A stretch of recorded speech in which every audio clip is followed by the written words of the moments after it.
Hello and welcome. It is the 20, no, excuse me, it's the 18th day of April 2021. A little ahead of myself, I suppose. My name is Derek, and this is the Money Charts channel. There won't be any charts in this video. All bets trades amongst alike, each his own risk and their own reward. Short story. Long story short, Toronto Maple Leafs should destroy the Vancouver Canucks tonight. And I'm putting some decent sized wagers on it. And how I'm going to do it is I'm going to explain the game in different ways, of course, of doing many different fantasy aspects. Just not only um, the that situation, but just how the timing of everything goes and injury news and so on. I've got 27 classic lineups, and each one of them in for pretty large stakes. It's anywhere from as low as 10 cents to $15 a piece, and each one has the same lineups for the most part.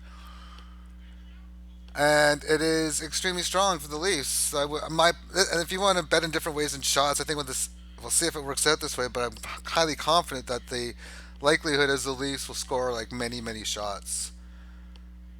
Closer to 35. I'm more confident with Vancouver not getting as many though. 16, 18, 20, 23. I'd be very surprised if they break the 23, 24 number.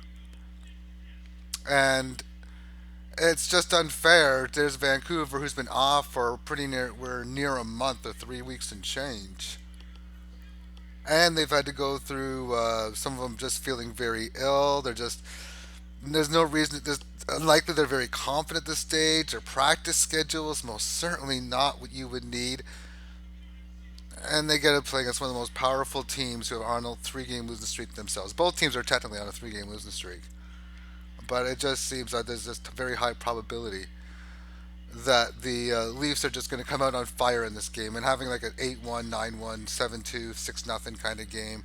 And at some point, the Leafs will just they'll feel so embarrassed on their last goal or two, but they just keep on scoring kind of game, is what I expect.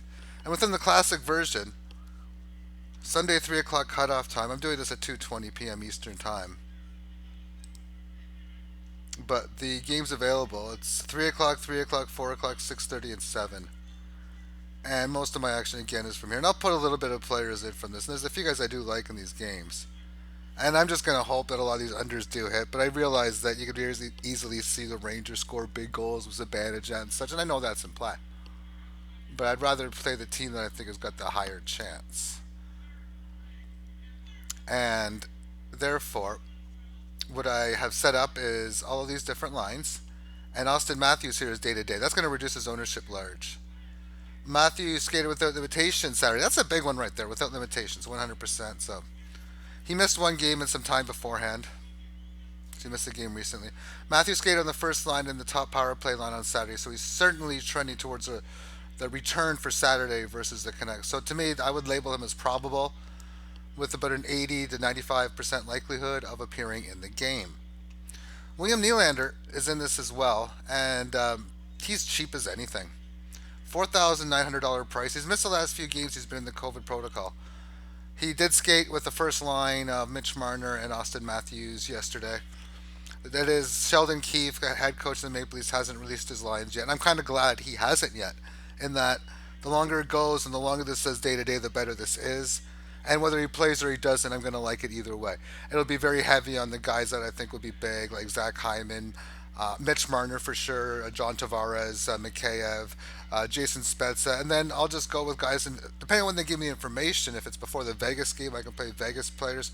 If not, I don't mind throwing a lot of Vancouver players in. Really hoping for the best on that end there, but I definitely don't want to play as much as the Toronto goalie. Different goalies I'm playing. There's little other players that are like that have got a little bit of action. Guys like Casey Middlestad in Buffalo, and so on and so forth. But I am expecting this to come out into a large massacre. I can play different strategies to showdown as well. I'm not going to go over how I'm going to do that, although I'm doing it differently from my normal game because it's not. Quite frankly, this isn't a normal game that I'm expecting, and I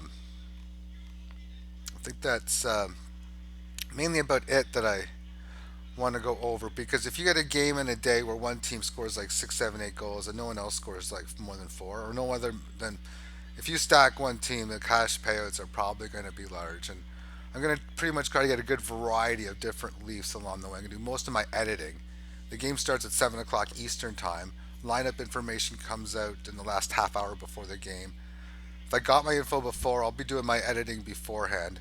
And then in the last 20, 30 minutes, when I see who's playing and who's playing with who, then that's when, of course, I make my final changes in the fantasy game. So, yeah, different ways of betting at Toronto in the traditional market. I'm not doing this, I'm doing it this way.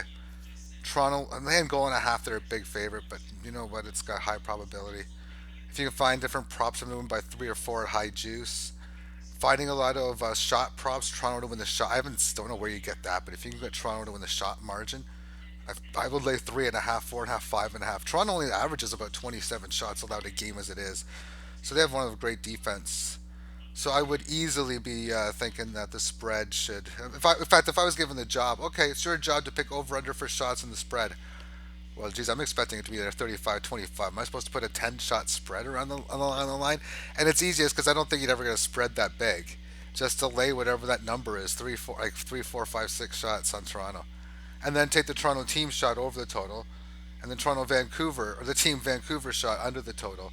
If you're looking for individual players, look for the Vancouver players to go under. When you're looking at the guys, and the Toronto players to go over the total. I mean, the juice is important too. Sometimes the price is like minus 320 on something and plus 240, and regardless of whether you're taking the plus or the minus, you don't get the greatest of value either way. Sometimes that is when you should have amazing ones. That is. Thank you for tuning in. Have yourself a great day. Bye bye.